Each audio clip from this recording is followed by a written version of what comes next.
Would you turn in your Bibles, please, to Matthew chapter 5, verse 1. Matthew chapter 5, verse 1. Now, you are an extremely well-taught, well-fed fellowship with Pastor Mike. And, oh man, this guy is one of the best Bible teachers I've ever heard anywhere at any time. He really brings the word out. And if you are, and you've been here for a while, you'll know exactly where we are. It's the beginning of the Sermon on the Mount, which is Matthew 5, 6, and 7. We're going to move around a little bit today, but there's some things that I want you to see out of the Sermon on the Mount and other places. And I kind of characterize it by, what do you see when you see God coming? What do I mean by that? Well, for instance, you've just sinned, and God's coming. He's coming to talk to you. He's coming to see you. What do you see when he's coming? You have been sinning in a habit, and here comes God, and he's coming to you. And you know it's not to affirm your sin, but he's coming to talk with you. He's coming to visit with you. Now, I know he's with us always. I'm not disposing of that at all. I'm just saying, think about this. What do you see when you see God coming? Or how about this one? I was a law enforcement chaplain for 30 years, retired out of it about 5 years ago. I was the guy who'd come and knock on your door in the middle of the night and tell you something terrible had happened. And I had to deal with people that on the worst day of their lives, when the whole world had caved in on them, varying levels of tragedy, but all tragedy. And the questions would come up, where's God now? And how could a God of love, ... fill in the blank. And there's a good chance many of you in this room have experienced exactly that. What do you see when you see God coming in circumstances like that? What does he look like? What's he bringing? What do you see when you see God coming? Well, over in Matthew 5, talking about Jesus, now when he saw the crowds, he went up on a mountainside and sat down, and his disciples came to him, and he began to teach them, saying, okay, stop right there. He's going to teach his disciples. It appears to be very early in his ministry, and he's got a bunch of guys, and he's going to start pouring his life into them.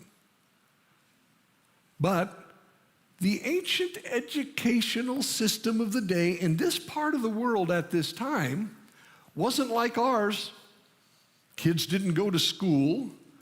You didn't run off to seminary. They had their own versions of that, but they only had the cream of the crop. They didn't have the freedom like, well, I'd like to become a pastor or something. It wasn't like that. In fact, the way it worked was, well, if there's a rabbi and you see him and he's talking to his disciples, go listen. You'll learn something about God. You'll learn something about the Bible. Or whenever two rabbis got together to speak, the entire village is invited to come and listen. You see this when Jesus is invited to Simon the Pharisee's house over in Luke chapter 7, and the whole village is jammed into the place. Why? Whenever two rabbis got together to talk, you listen because that's how you learn the Bible, because you never owned a Bible. You couldn't afford it, and there weren't very many around, and they weren't all in one piece back in those days. In fact, people didn't own Bibles like the one I hope you have in your hand right now until about 500 years ago. It's pure luxury and blessing that we got this in our hands. Back in those days, you had to listen. Besides, the most literate people on the face of the earth were the Hebrews, were the Jews. On a good day, on their best day, about 11% were literate, and fewer of those could write, though some could read. That's just the way it was. So you had to listen. So Jesus goes up on this mountainside, presumably outside of Capernaum, which is where, of course, that was his center of ministry on the north edge of the Sea of Galilee. And he brings his disciples. And you find out by the end of the sermon, there's obviously a huge mass of people listening on. They've come together. They're going to hear the rabbi teach. They're going to learn something about God. Now, just give you a little hypothetical. You're there. And you walk up and sit down on that rock beside Jesus. You know, you've seen all the paintings of it. Jesus in his colorful tunic sitting on a rock, raising his hand, teaching the people, and his clothes are all clean and he looks all polished. Didn't look like that. And you sit down on that rock beside him, and then you look out at the people that he's about to teach. What do you see? What did he see? What do you, being a Galilean of that day and a peasant, understand about the people that are sitting there listening? Well, first of all, you had a lot of poor people in those days. The disciples themselves, most of them, the 12 at least anyway, were probably what we would call middle class because they owned a fishing business. They were partners in the fishing business. Not all 12 of them, but a number of them were. And those people were doing pretty good. They had a little fleet of boats and they'd go out there and fish and do their business. But the vast majority of people in those days, about 80 to 85%, were so poor that they ate maybe one meal a day, maybe one meal every 2 days. Now, that's not something you often think about. Chances are, up until now anyway, today, none of you have experienced that, though some of you may come from places in the background where that was your life. But that was theirs, most certainly. These people were hungry. When Jesus later on feeds the 5,000. You know the story. It's in every one of the Gospels. He even feeds 4,000 at one point. With the 5,000, you know, 5 loaves, a couple of fish. It's distributed among the people, and everyone ate, the Bible says, until they were filled, full. Do you know that all 4 Gospels have that same detail? They could have said everyone ate. No, everyone ate until they were full. Why that detail? Well, first of all, you don't just have 5,000 there. You've got 5,000 men. Then it says plus their wives and children. They were there too. So multiply that. Probably 4 times. Maybe 20,000 people showed up. And Jesus, at the end of the day, is feeding them. And they all ate until they were full. More than that, he sends the disciples out afterwards with baskets to gather up the scraps. They come back with 12 baskets of scraps. What's the deal with that? It means that they came back with food that the people were unable to carry off with them, the leftovers.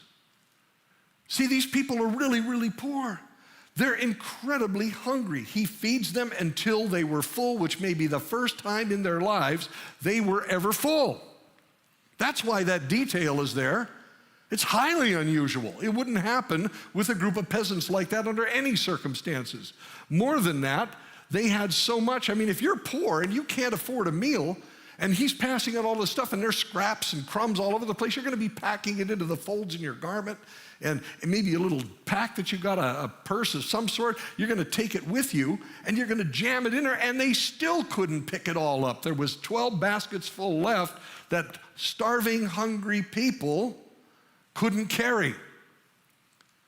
That's a miracle of titanic proportions. But it also tells you about the people. These guys were hungry. Very, very hungry. What's their bodies like?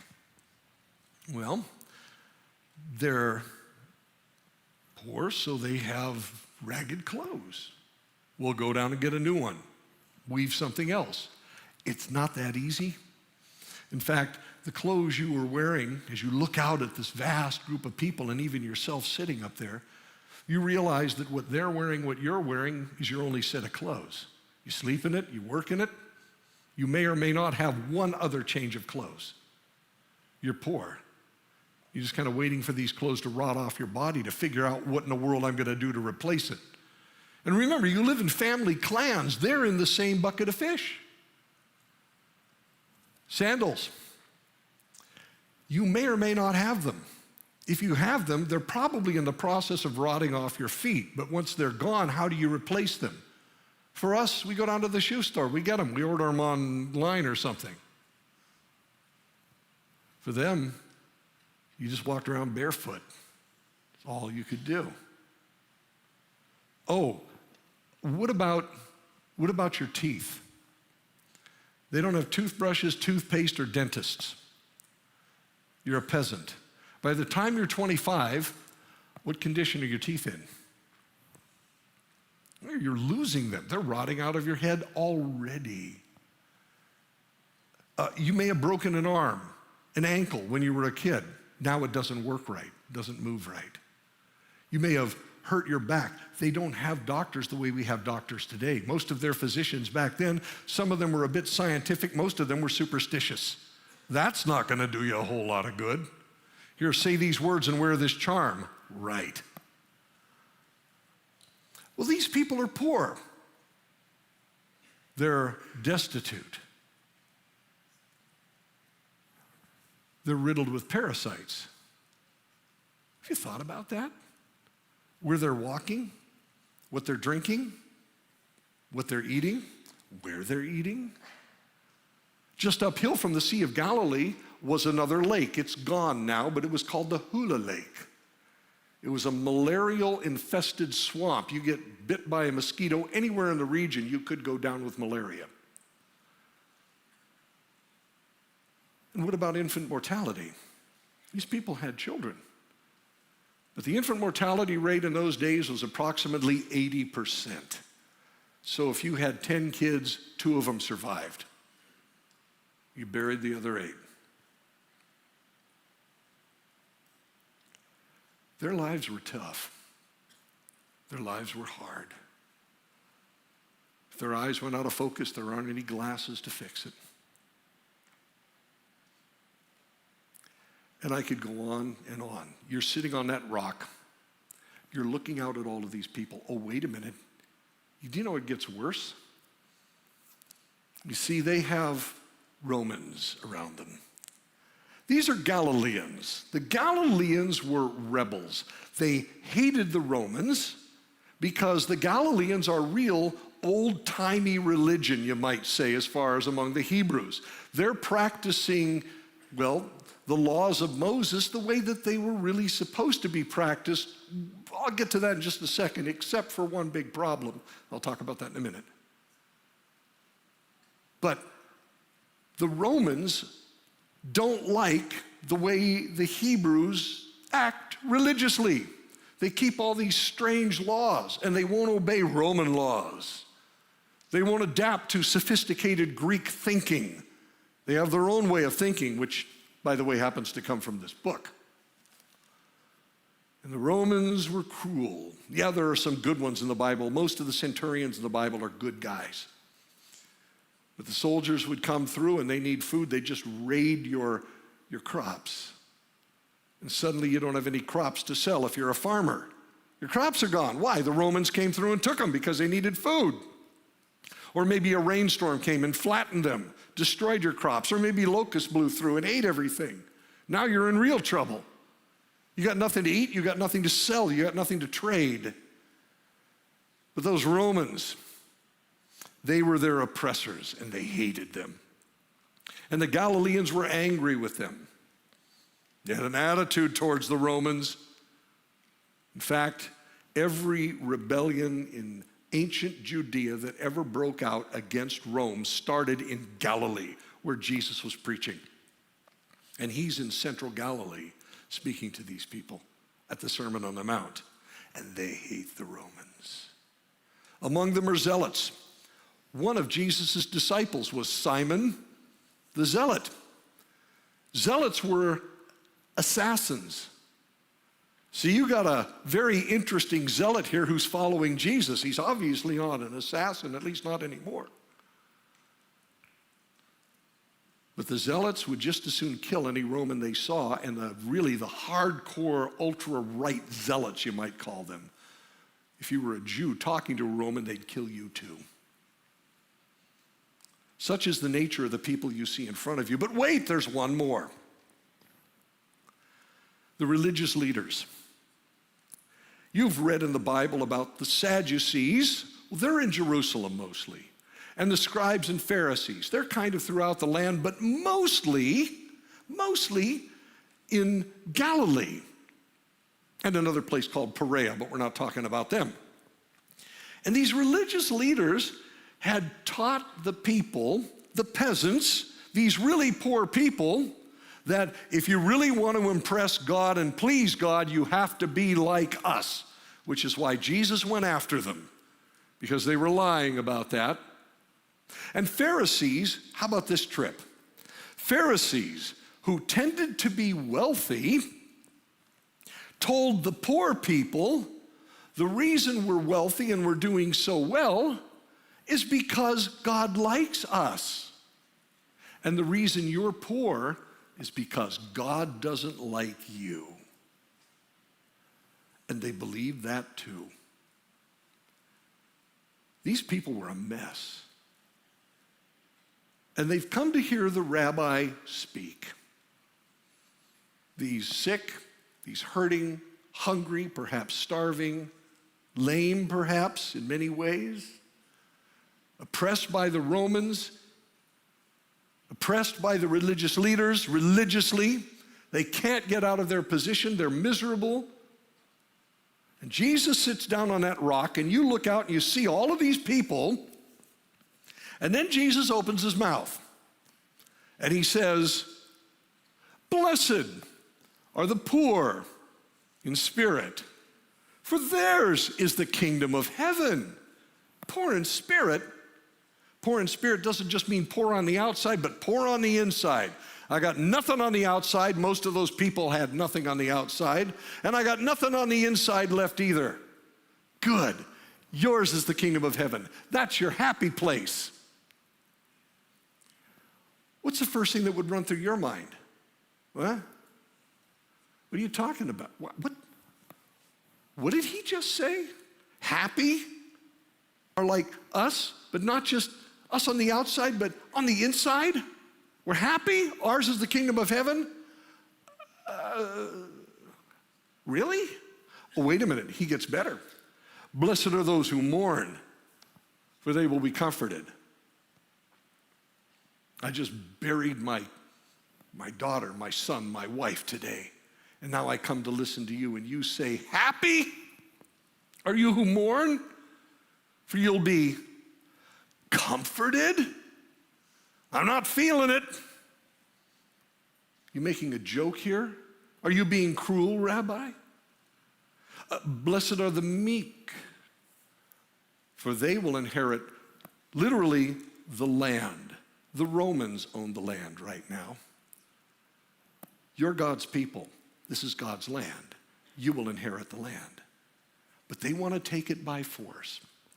The Galileans, as I said, rebelled and rebelled and rebelled against Rome until it finally culminated in the Great Revolt in 66 AD, which ended in 70 AD with the destruction of the temple, the destruction of Jerusalem, the enslavement of the Jewish people, and the scattering of them around the world. That didn't come from meekness. And I mean, there's whole sermons on this, meek doesn't mean weak and all of that. But they're used to getting and duking it out with the Romans. And they plan on doing it some more. This is just their nature. Oh, how happy are the meek. Happy? Meek? How are you going to get rid of the Romans unless you lift a sword to them? Come on. Because you'll inherit the land. No, we won't. We've got to fight for it. Can you imagine the murmuring that's probably going on during this sermon?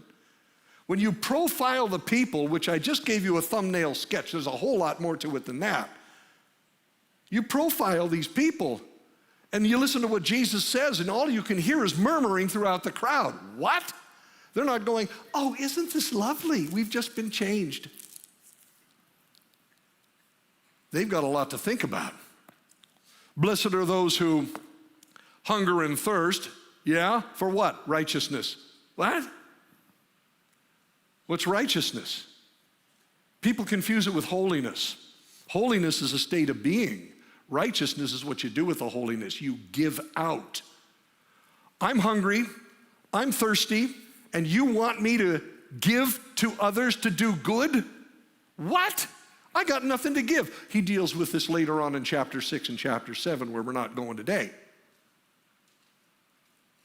And so forth. We could go through all the Beatitudes, but can you imagine being one of these people and hearing Jesus say that? That's crazy. And after all of this, Jesus saying these things, hearing what the religious leaders say, you've got to be like us, which was impossible. Jesus kept taking them on about that, saying that God likes us, that's why we're prosperous. He doesn't like you, that's why you're poor. How do they perceive God? That's the question. How would you perceive God in those days? Man, you'd be frustrated. You're God's people. You're the Jewish people.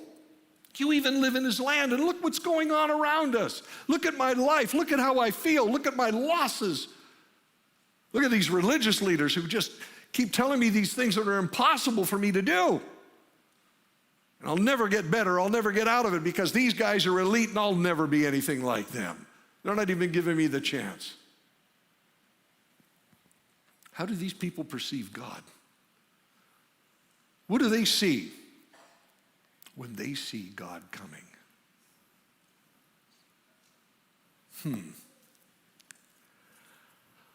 Turn over to Luke 15. Now, you're very familiar with this passage as well. It's a parable that Jesus gives. It's the third in a line of parables that starts over at the beginning of the chapter. It says at the beginning of the chapter, now the tax collectors and sinners were gathering around to hear him. But the Pharisees and the teachers of the law, the scribes, muttered, this man welcomes sinners and eats with them. So Jesus gives them some parables. Now, a parable, I think you all can imagine what a parable is, but let me kind of make sure that we understand it. We're all on the same page. A friend of mine over in Ireland, who was the professor of Hebrew studies at Belfast Bible College, said this. He said, a parable is simply a way of putting handles on the truth so you can carry it wherever you go. It's a way of putting handles on the truth so you can carry it wherever you go. I can give you theology. I can quote all kinds of verses at you. You're not going to remember all of these. I tell you a story that's packed with truth, even though the story is made up. Most of the parables are not based on a historical event, but they're based on the life of these people, something they might see in their everyday lives or experience in everyday life. They know this. They live this way. And so Jesus makes up a story that's packed with the truth that he wants them to be able to carry with them wherever they go. They'll never forget the truth. Remember, they don't own Bibles, and most of them can't read and write. They've got to remember it. Perhaps you remember what Paul said, faith comes by hearing, and hearing by the word of God. Why? Because he's talking to people that don't own Bibles. You got to remember it. You got to get it into here and down to here and hide it here deep so it doesn't go away. Parables are the perfect solution. And so Jesus gives these guys who are criticizing him for hanging out with sinners, people who have done horrible things, tax collectors who were considered traitors to the people back in those days. And he's eating with them.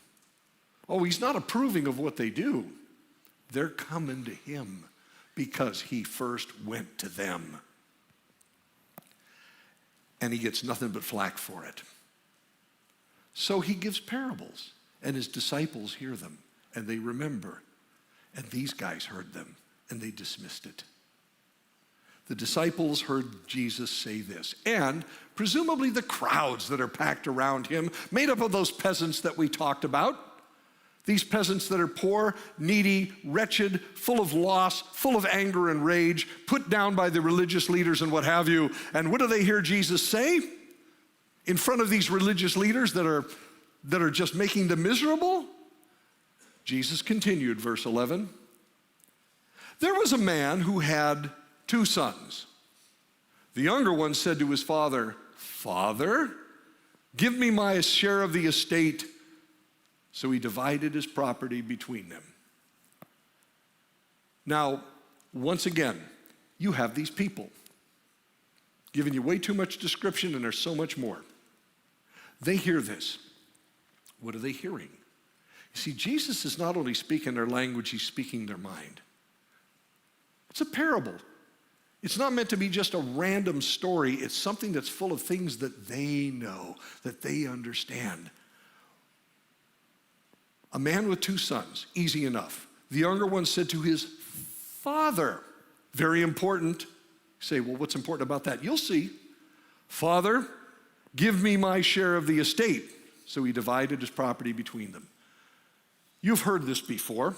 2 sons, older, younger. The older son has preeminence in the family. He gets the bulk of the inheritance. The younger will get half of that. The younger son is saying to his father here, he's not just saying, "Give me half of my estate, I want to go." That statement constitutes this: "Father, I'm tired of waiting for you to die. Give me my inheritance now." Now you got to know something else. These people operated on a little bit different life ethic than we do. They really value honor, and they hold in utter contempt shame. And this kid, the younger son, just shamed his family, shamed his father, and because he lives there, shamed his whole village. If anybody finds out about this, people are going to hold all of them in contempt. This is a place where I don't want to go, I don't want to visit, and I don't want anything to do with that family if he raises sons like that. This is why also in the laws of Moses, this was a death sentence for that kid. The kid should have been taken out and stoned to death. The father could have initiated it. Take him out and kill him. Stone him to death. Because he was dishonoring his father in such a wretched, horrible way. Get rid of him. The village could have done it. The whole village could have ganged up on him for dishonoring a good family and a good man. They could have taken him out and stoned him to death. What does the father do? "All right, son, here's half the fortune. Take it and go." Would you have done that? You know, just reading between the lines and listening to the way that Jesus is telling this story, and you're a peasant back then, you would have said, the father must have protected him. Because the village had every right, according to the laws of Moses, to kill him, to execute him for being a shameful son. And yet the father agreed. "I'll give you my fortune. Take half of it and go." Well, verse 13, not long after that, the younger son got together all he had and set off for a distant country. By the way, that anything distant from Israel is Gentile, idol-worshiping pagans. They're out in the pagan world now. That's where he goes. He goes away from the land, from home. So he sets off for this pagan country. There he squandered his wealth in wild living, which, of course, wine, women, song, orgies, drunkenness, the whole thing. He spends his father's family fortune, half of it, on all of this stuff that's terrible, that's sinful. The fortune was honorably won and honorably inherited over generation to generation to generation, finally coming to the father who was going to give it to his sons anyway upon his death.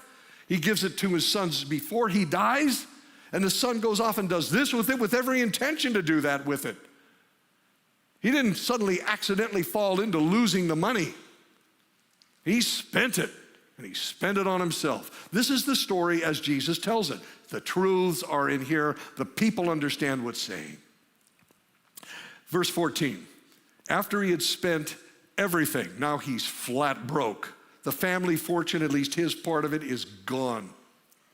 After he had spent everything, There was a severe famine in the whole country, and he began to be in need. Now, that's easy for us to say. If you happen to be from a country somewhere where you experienced a famine, you know that these are not just simple words filling up space in this parable. A famine, when you said those words in these times, was the most terrifying scenario that could come upon anyone in life. Famines would last for an indeterminate amount of time as far as they were concerned. They didn't know how long they were going to be hungry. And it wasn't just being hungry. It was being desperately hungry, but it's not just the hunger. It's what it transforms people into as they get hungrier and hungrier and hungrier. It transforms good people into selfish monsters because they do everything they can to stay alive. You read about some of the famines in the Bible that happened, that are referred to in the Bible, that are recorded in history. And you find that people boiled their sandals to eat the leather. And worst of all, resorted to cannibalism.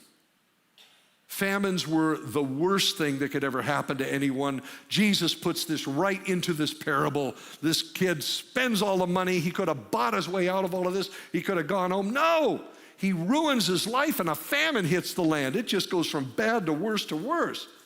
So he went and hired himself out to a citizen of that country, read idol-worshiping Gentile. Citizen, he's not a Jew. And you know this, because who sent him into the fields to feed pigs. Oh man, this is a long way down for a good Jewish boy. Pigs, the most unkosher animal on the Jewish list, you might say. They'd be right at the top.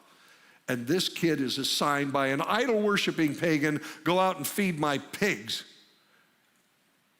He's hit bottom. He longed, verse 16, to fill his stomach with the pods that the pigs were eating, but no one gave him anything. He's bottomed out. And now he's feeding pigs. He's Jewish.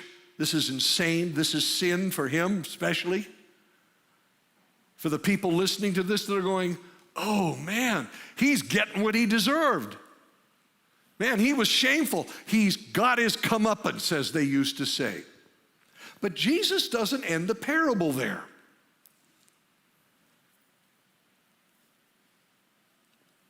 When he came to his senses, verse 17, what was I thinking? He said, how many of my father's hired men have food to spare? Not even family members. They're just people in the village that work for my father. And they have food to spare, and here I am starving to death. And he literally was. I will set out and go back to my father and say to him, Father, I have sinned against heaven and against you.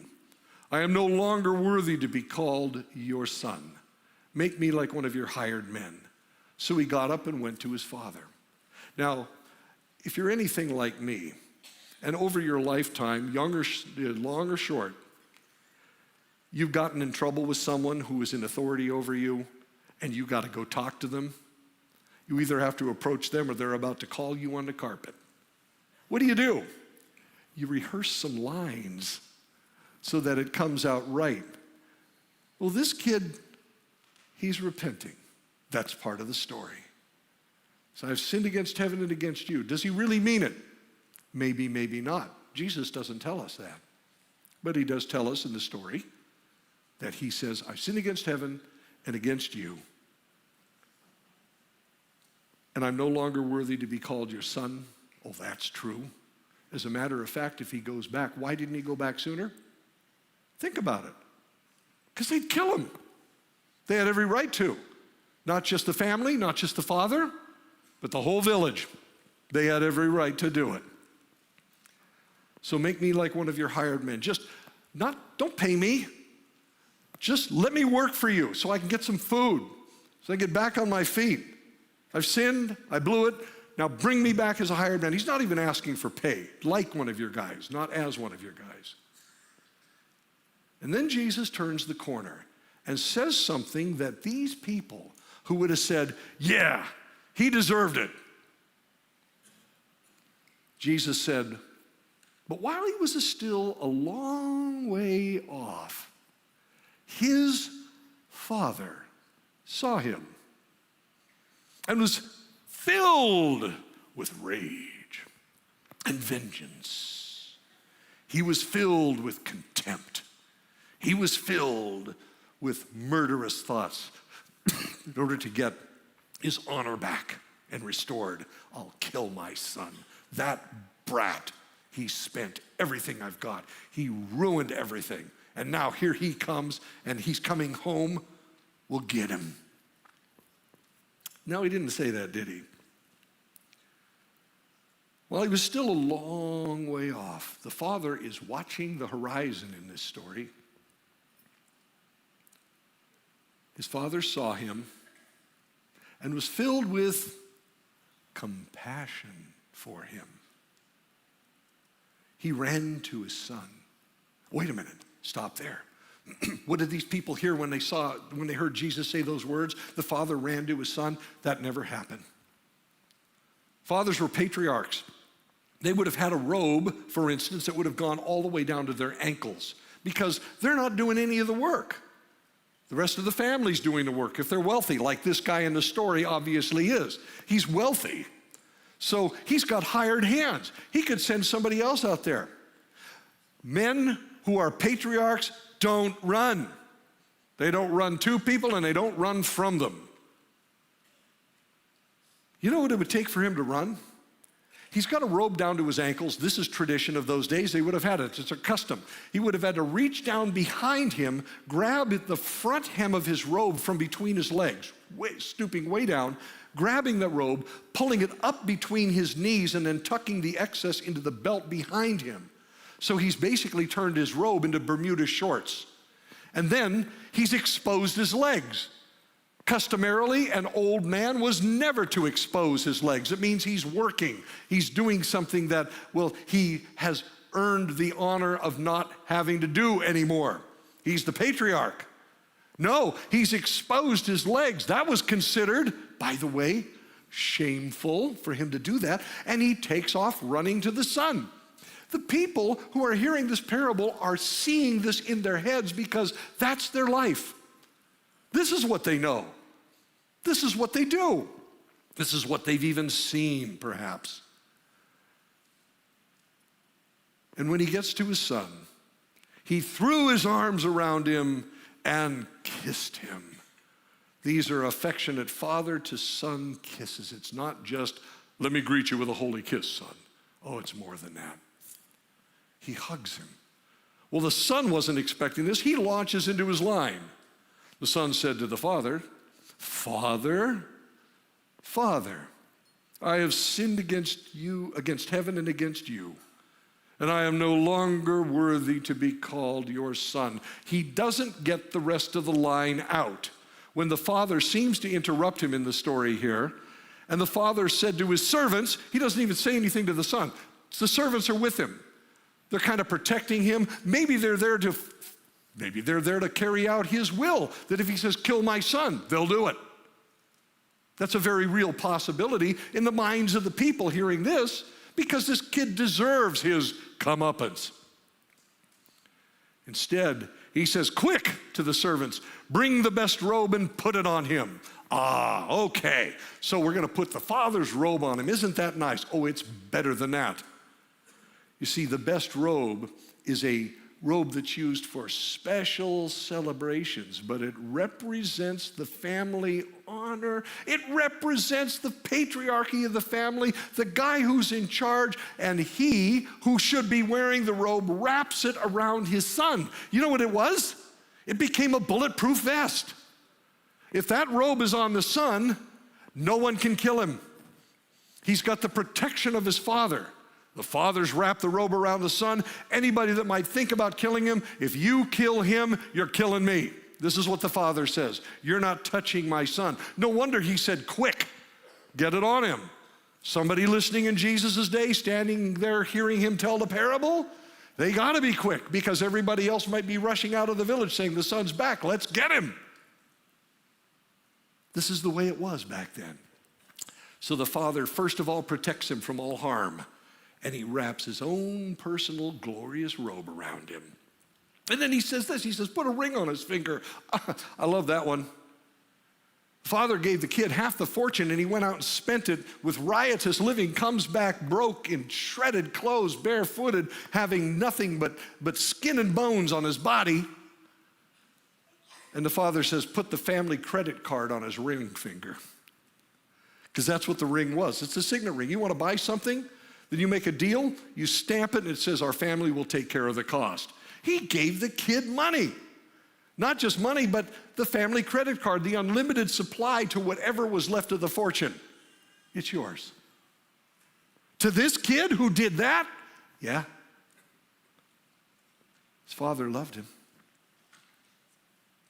And then he said, put sandals on his feet. He's not going to be a slave. You're wearing sandals on your feet, your family. And then he said this, I love this.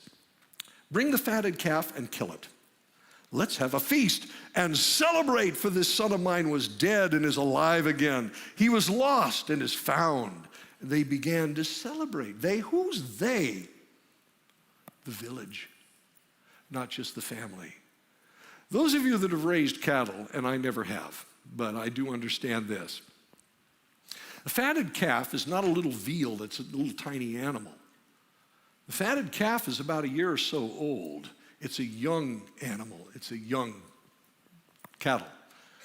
And they would butcher that. Now, that's a lot of meat. You don't do something like that unless the whole village is involved. The son was coming back. The father brought him back. And then the father presents him in his celebratory robe, the bulletproof vest with a ring on his finger and sandals on his feet, and has a feast for him and brings the entire village in to reconcile his wicked son who has repented with the rest of the village so that they will not kill him. In fact, he restored his honor. Now, people hearing this parable, now there's more to the parable. We're not going to go there. It's a whole other story when it gets into the next part, and we don't have time today. But the people listening to this thing would say, that's impossible. Nobody does that. Yeah. But you see, there's a father involved. And like any good parable, very much like an allegory, you know who the father is. And they knew what he was talking about. After all the religious leaders had told these people about God and how he's a perfectionist and you will never meet his perfect standard and you're poor and wretched because of that, and now you got a rich kid who's been blessed by God, and then he goes out and he ruins his life and he ruins his reputation and he drags the family reputation and the village reputation through the mud. And you bring him back and you do that? We know you're talking about God. Is God really like that? Yeah, Jesus said, that's like my Father. That's like my Father. Now, you don't have to turn there, but I want to take you to another story. It's over in Exodus. It begins in the end of Exodus chapter 33. Moses, Moses had previously smashed the 2 tablets of the 10 Commandments, remember? You saw the movie. Charlton Heston busts them up while Aaron and the guys are down there having a big party with the people because you broke the law. Well, God said it's time to restore those tablets, so I want you to carve out the stone tablets this time, Moses, and come up on the mountain, and I'll give you the law again. Moses then asked God a very interesting question. He says, when we go up there, can I see you? Now, God had shown up to that point in the Genesis and first part of Exodus in different ways, like in a burning bush, or perhaps in a man who wrestled with Jacob all night long and all of that. But what Moses is asking here, because of God's response, is pretty clear. Moses wants to see God in all of his holy splendor and glory, the way he really is. Now, God's answer is very, very merciful. He said, Moses, you can't see me. If you see me, you'll die. In other words, I know what you're asking. You don't want to see the angel of the Lord. You don't want to see a burning bush. You want to see me. You can't do that. You can't do that. But here's what we'll do. We'll go up on the mountain, and I'll put you into a cave up there and put my hand in front of you, whatever that looks like. And I'll pass in front of you. And as I pass in front of you, I will remove my hand and you can see my back. Fair enough? Fair enough. So Moses goes up on the mountain, and God does exactly this.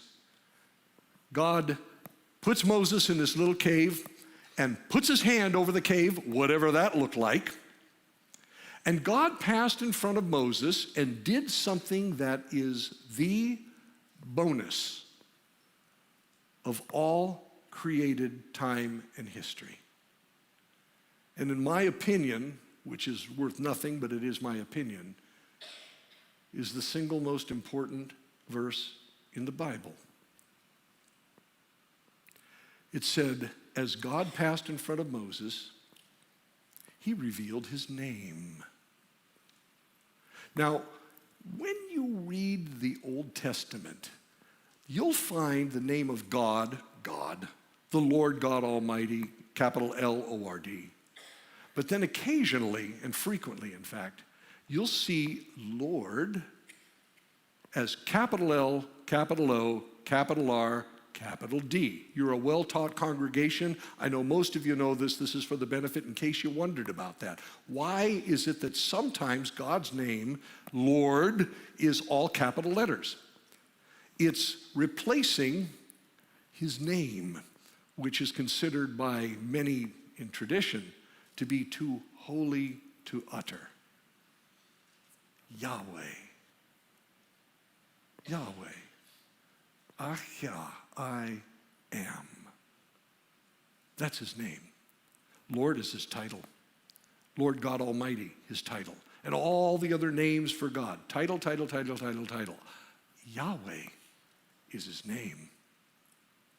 And it said God revealed his name to Moses. And then God said this.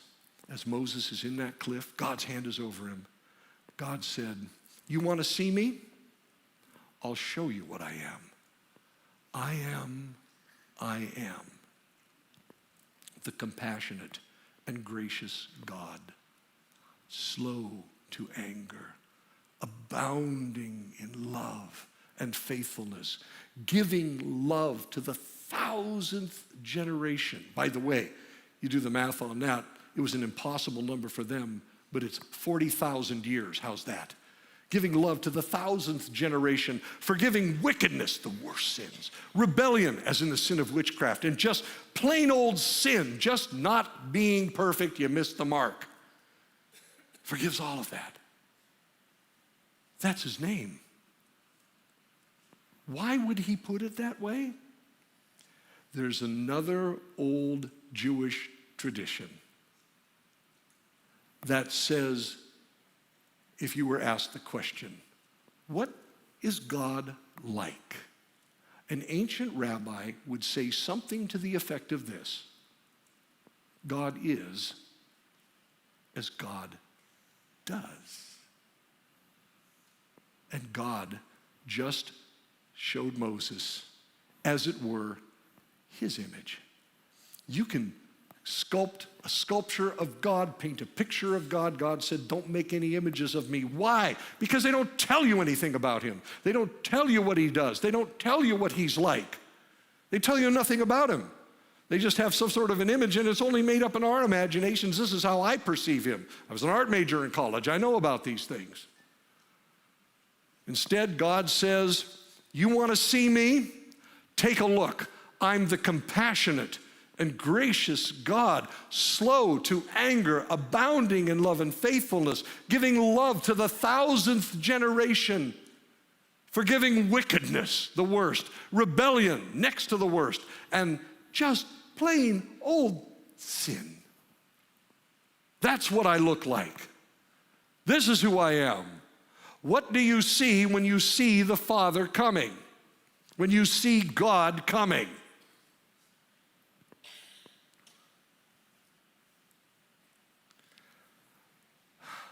During the Last Supper, at the very end of it, as Jesus begins in John speaking to his disciples and giving them instructions because he's about to leave them, he tells them during a celebration of Passover, back then it wasn't a Seder, it was a celebration, it was a happy time. Suddenly he pours a bucket of water on it saying, one of you here tonight is going to betray me, one of you is going to deny me 3 times, and all of you are going to desert me. But let not your hearts be troubled. You believe in God, believe also in me, for in my Father's house are many rooms, or literally bridal chambers. If it were not so, I would have told you, and I go there to prepare a place for you. And if I go there to prepare a place for you, I will come to take you to be with me where I am. You know the place where I am going. Good old Philip, who seemed to be a bigger doubter than Thomas, says, we don't know the place where you were going. Just show us the Father, and that'll be enough. Jesus said, Philip, have I not been with you so long that you don't know that if you've seen me, you've seen the Father? And Jesus lives in you, and you follow him as the church. Do we bear the image of the compassionate and gracious God, slow to anger, abounding in love and faithfulness, giving love to the 1,000th generation, forgiving wickedness, rebellion, and sin? And besides, what do you see when you see God coming? Because he told the Sermon on the Mount, this parable of the lost son,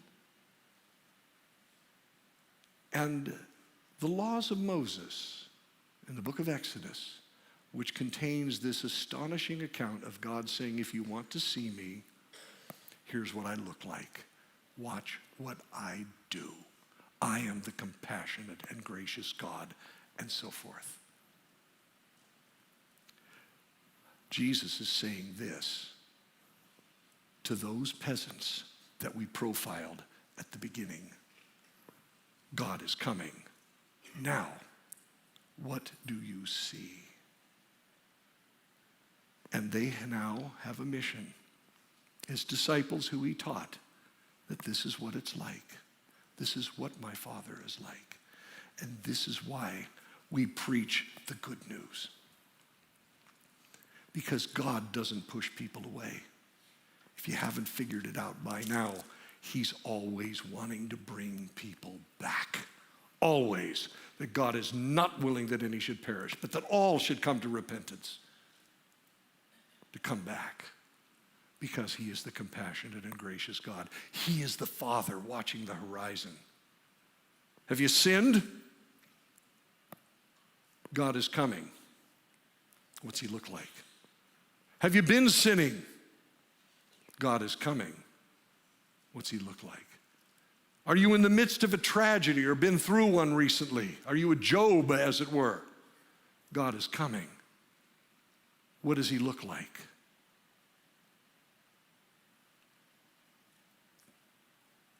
Which is why it blows my mind when Jesus said in the Sermon on the Mount, when you pray, say, our Father. Do you see him differently now? Our Father, who art in heaven, listen, holy is your name. Your kingdom come. Your will be done on earth as it is in heaven. Give us this day our daily bread, and forgive us our debts as we forgive our debtors. And lead us not into temptation, but deliver us from evil. For yours is the kingdom and the power and the glory forever. And everyone said, amen.